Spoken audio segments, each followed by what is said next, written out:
The DC swamp is in complete panic. On January 20th, Donald Trump will be inaugurated as the 47th president of the United States. And hundreds of bureaucrats and DC power brokers will lose their free lunch in DC. These people have mooched off the American taxpayer for decades. Multi-million-dollar lobbyist contracts, unedited federal grant programs, and backdoor deals have lined the pockets of these swamp rats to the tune of billions of dollars. Most people don't know this, but 9 of the richest suburbs in America are all located in Washington, D.C. The biggest fear for these political parasites is not Donald Trump, but the team he brings with him this time around to end the corruption. I have a special guest today, Ross Givens, who does deep dive research on all of the ways that Washington, D.C. is corrupt, how they are using insider trading, the different programs they use to steal our money through taxation. Ross, thank you so much for joining me today. Hey, Stephen, good to be here. So I love having you on because you and your team do such a deep dive on what's going on. I don't need to tell you how deep the corruption runs. You know that. You've been tracking it for many years in the form of stock trades that these politicians have made for the better part of a decade. You sent me a graphic a couple months ago showing how members of Congress have done in the stock market. Help my audience understand what these numbers are like compared to just putting money into the S&P 500 on average. Yeah, I mean, they blow it out of the water. And I don't know if you guys can see this on the screen right now, but what I sent in was a graphic of the top performing Senate or Congress members last year in the stock market. And so, the market had a great year last year, 24, 25%. These guys are making 60, 80, 105, 120. Brian Higgins returned 238% last year. And that numbers like that are just unheard of. I mean, Warren Buffett's the best who's ever done it. He's been running money for 70 years. He's never had a year like that. So really, they're beating everyone on Wall Street. I mean, it's impossible unless, of course, you were trading on inside information. Yeah, which we know they are, right? And that's just one of the major forms of corruption. These people come in, and some of them, they're average middle American. I believe they have really good intentions, and then they leave 10, 15, 20 years later worth tens of millions, 50 million, $100 million. Yeah. I mean, not Biden. Obama was broke. He was a city planner. Now look at him. He's out in Martha's Vineyard buying a $10 million waterfront house. I mean, yeah, they always leave wealthy. Sure. Yeah.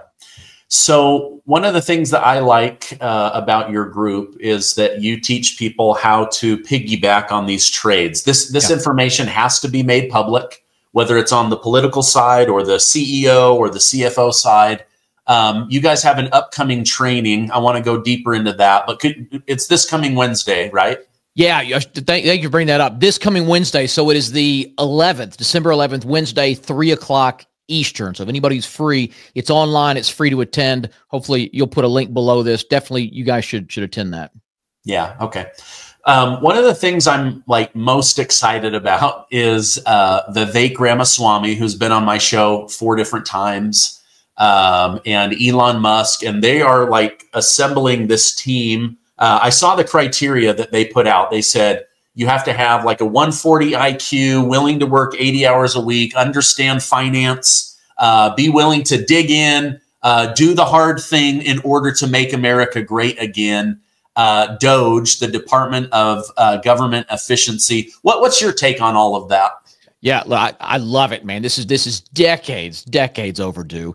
And I'm with you. This is the thing I'm most excited about because, to me, this is Trump's real strength. It's not that he knows everything. It's not that he's got the answer to every question. It's that he puts the people who do in a position to get things done. And that's how he wiped out ISIS in 6 weeks, 8 weeks? We've been dealing with him for a decade, right? He talked to the soldiers on the ground who knew what needed to be done and let them execute it. And when it comes to something like government waste, you need business experts, because the federal government is really just like a giant business. Now, it's a terrible business. It's a business that loses money every year and has trillions in debt, but nonetheless a business. So if you're looking to lean that out and quit wasting what is literally trillions of dollars, you need people who have done that on a large scale. And no one has done that better than Elon Musk.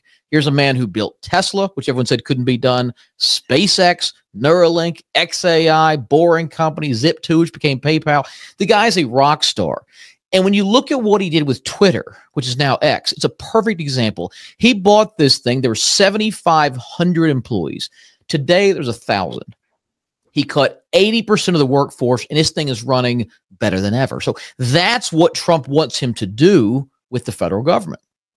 Yeah, and if I had to guess, I would say some of these budgets have maybe never been reviewed. They haven't been reviewed in 10 years, 5 years, 20 years. That's unheard of. And yet these people in DC, they're just like going to keep their mouth shut because they want the money to keep flowing. But I don't think people realize the true scale of how much money our government takes in and how much of that money they waste. Yeah. Some of the big ones making news right now are, Biden puts $7.5 billion into electric car chargers, and then they built 7 of them.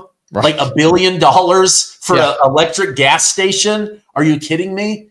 And I mean, there's thousands of examples, and we're talking about hundreds of billions of dollars or even trillions of dollars that are completely wasted of American money.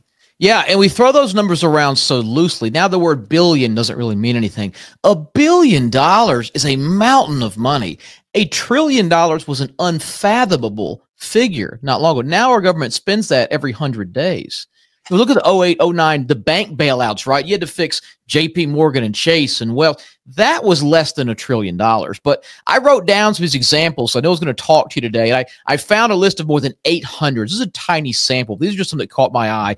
The Department of Agriculture employees were using government credit cards to buy stuff for themselves, like Ozzy Osbourne tickets, tattoos, car payments. $100 million they've stolen. We spent $1.3 million of our money, our tax dollars, to help Pepsi build a yogurt factory in New York. We spent $100,000 for a celebrity fruit promotion roadshow in Indonesia, Stephen. We spent $75 million to build an airport, another $29 million to build a harbor in a town called Akutan, Alaska. Here's the thing. That town has 75 residents.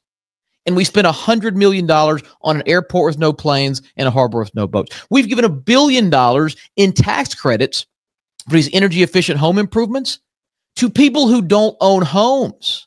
They went through the list. Some of these recipients are prisoners. Some of them are underage children. We gave money to a private developer, half a million bucks, to build a Mellow Mushroom Pizza in Arlington, Texas. We spent $770 million repairing mosques and religious buildings in other countries. The Wisconsin Historical Society, they got $800,000 of tax dollars to install horse-drawn carriage exhibits at their visitor center. Here's the crazy one. In 2010, the University of Kentucky was awarded a federal grant, $181,406, to study how cocaine enhances the sex drive of Japanese quail. And if that's not crazy enough, they renewed the grant the next year for another $175,000. Now, these are wild examples. These don't include the big tickets, the $12.5 billion we spend to maintain empty federal buildings, the $14 billion we overpay in unemployment benefits, billions upon billions in Medicare and Social Security fraud, and of course, the greatest scam of all, the PPP funds, where most analysts estimate $200 billion of those loans was fully fraudulent, given out, and completely forgiven. So the scale we're talking about here is enormous. I mean, thousands, maybe tens of thousands of dollars from every single taxpayer in this country is being basically just thrown in the trash can. Yeah. I had Lieutenant Colonel Tony Schaefer on my show one time. I remember he mentioned just in passing that there are programs like food programs, supply programs that were set up in World War II. They do nothing now, and those families still receive money because it would take more effort to shut down the program than to just keep sending them money. I mean, wow. and this is why trillions of dollars are missing from the Pentagon. They just failed their 7th audit. I mean, from my perspective, some of this isn't just waste. I mean, it's outright fraud. It is. You know, one of those that you mentioned was $500,000 of our money to build a pizza restaurant. Right. I mean, it's common for businesses owned by donors, friends of politicians, to get these government subsidized building grants. But it's our money that they use to build like a pizza store that an entrepreneur would normally use their own money or investor money. Don't you think some of this is like, you scratch my back and donate to my political campaign, and then I'll use taxpayer money to 10x repay you by doing that? And do you think any of them, although they would get in big trouble giving out stock tips, there has to be them giving out untraceable stock tips? No, you're 100% right. You're right on it. And that's really how it works. I mean, if you're a congressman, you know, you're writing a budget with trillions of dollars. I showed you these examples have flown through and nobody's even spotted them. And this is a small fraction of what's out there, but they can't grant themselves a personal check. That would get caught. So you're exactly right. They've got a donor, a friend, a buddy, a colleague that comes in, okay, I'll give you this grant for the pizza restaurant or this, you know, whatever nonsense. But to pay them back, they'll often give them these stock tips because there's no paper trail on a stock tip. That is completely untraceable. And so if you own a business, you know you're about to report a big earnings number, you got a drug about to get approved, you're about to do a merger, you know the stock's going to go up big. You can wink, wink, nudge, nudge to your senator buddy. They buy the stock at the right time. The thing goes flying higher. And that's really, it's kind of like this very open secret, right? We talked about how they never leave DC poorer than when they arrived. You know, these guys are becoming multi-millionaires, placing highly suspicious, well-timed trades in the stock market, often right before a big merger, a big drug approval, something that shoots that stock price up. And this is, it's honestly an open secret on Capitol Hill. Yeah.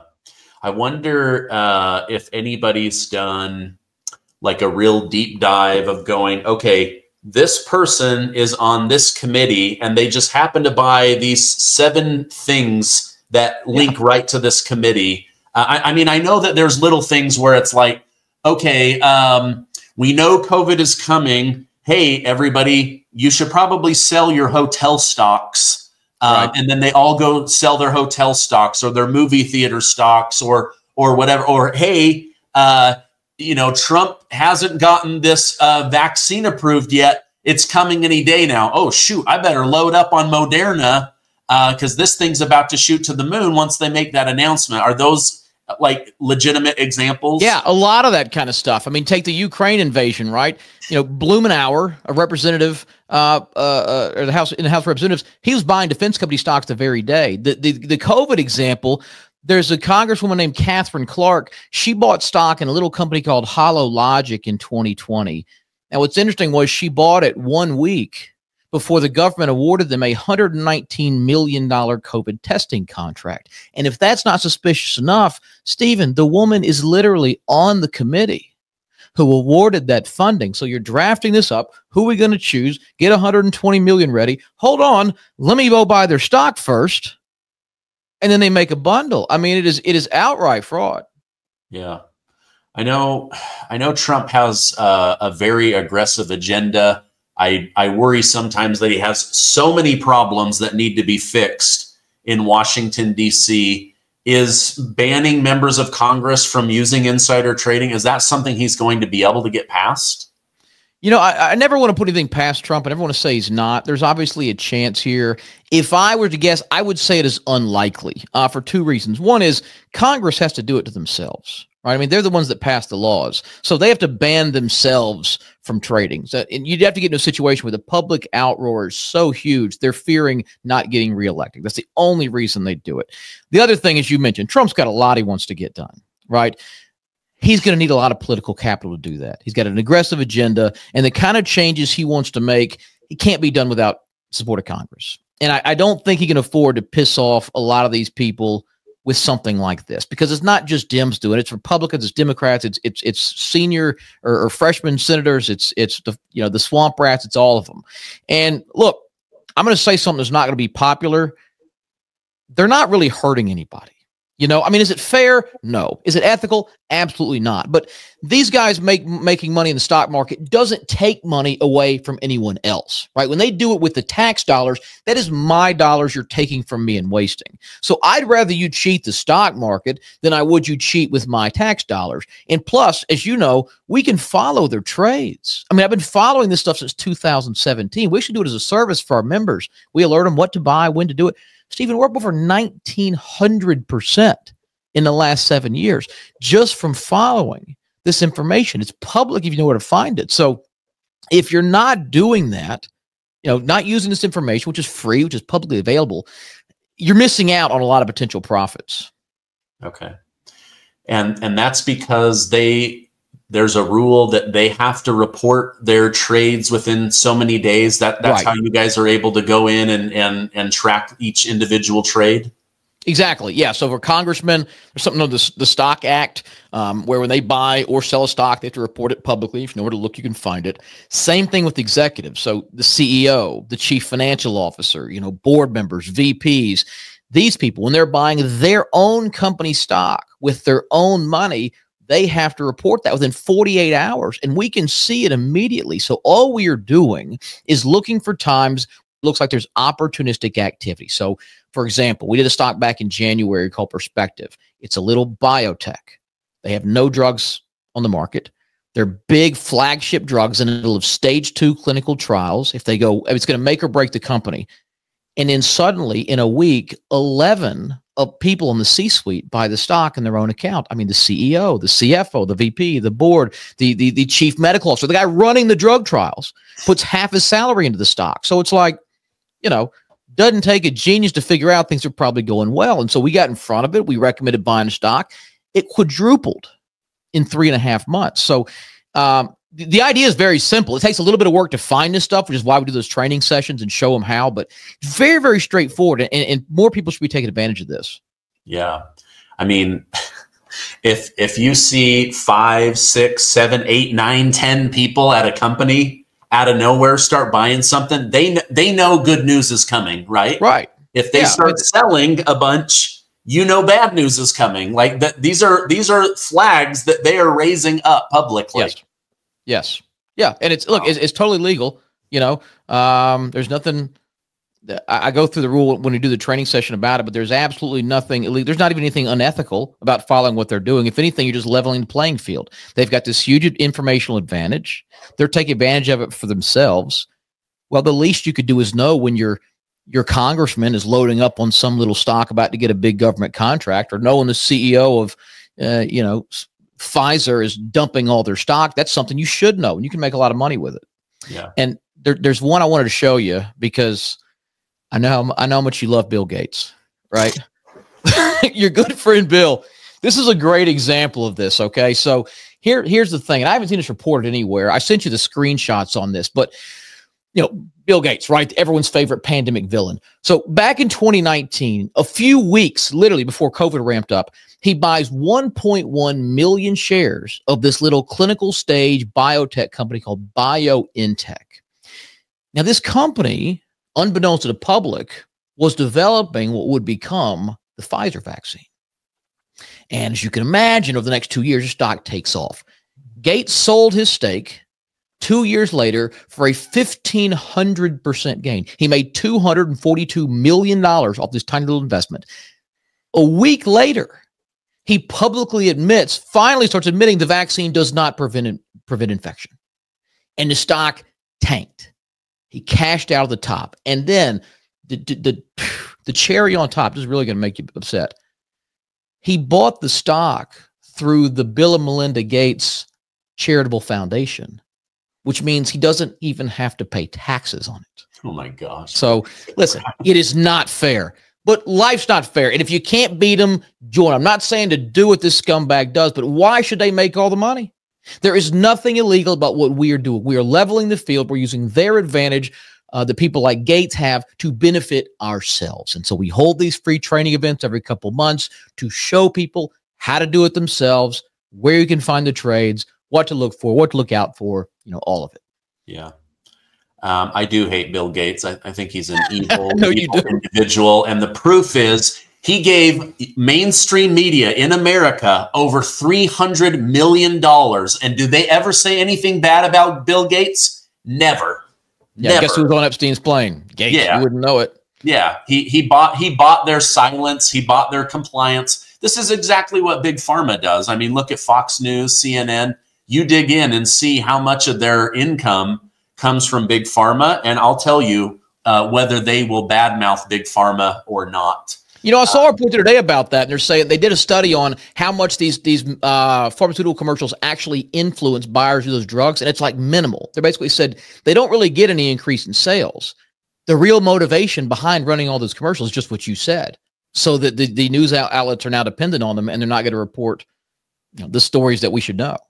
Yeah, in fact, RFK Jr. said they don't even put forward their best medicine. They just put forward the money so that they'll never badmouth the other ones that do make good money, that are controversial, that do have health ramifications, all of the crazy side effects. I mean, who's gonna buy a drug that's like, oh, you'll get diarrhea for 5 days, headaches, heart attacks, strokes, or whatever, and they go, oh, geez, this sounds like a terrible medication. But but then Fox News gets $1 billion and they go, well, we're not going to talk about Vioxx. We're not going to talk about this cold medicine that gave people strokes. We're not going to do any of that. So it's a bait and switch scam that has been working for far too long. It's just wild. Follow the money. Yeah. Well, tell me again. So December 11th at 3 o'clock Eastern, you guys are doing this free training. Yep. And it's online, so anybody can join. It's completely free to attend. The only catch is the software we use called GoToWebinar only holds 1,000 people at a time. So basically, I guess it's a bandwidth issue, but once 1,000 people come in the room, it'll lock and won't let any new attendees in. So I encourage people to go ahead, register early, show up on time. But yeah, Wednesday, December 11th, 3 Eastern. I'm going to show people how to access the free public database where you can find all these trades, what to look for, what our biggest winners had in common, all of it. We're also this time giving away all the research on our latest inside picks. So that's to everyone who registers. So even if you cannot attend live, I encourage you, click the link below, put in your email. We'll send you the full write-up on our latest pick. It's a little $2 biotech stock. CEO just put $1 million in it out of nowhere. Looks like it could be a big mover. But yeah, we'll send that to everybody as well. So I think there's even a box, put your cell number in. We'll text you a reminder before we get started on Wednesday. But yeah, I hope everybody comes. We've had great feedback, big turnouts from your group, and I look forward to another one. Okay, great. Well, I appreciate you including us on that. Also, thank you for doing the research. I had seen something from RFK Jr. about Bill Gates. So thank you for digging in and finding that. I just hate that guy. All right. Hey, I appreciate you coming on over the weekend. I hope you have a great rest of your weekend. Thanks, Stephen. You as well.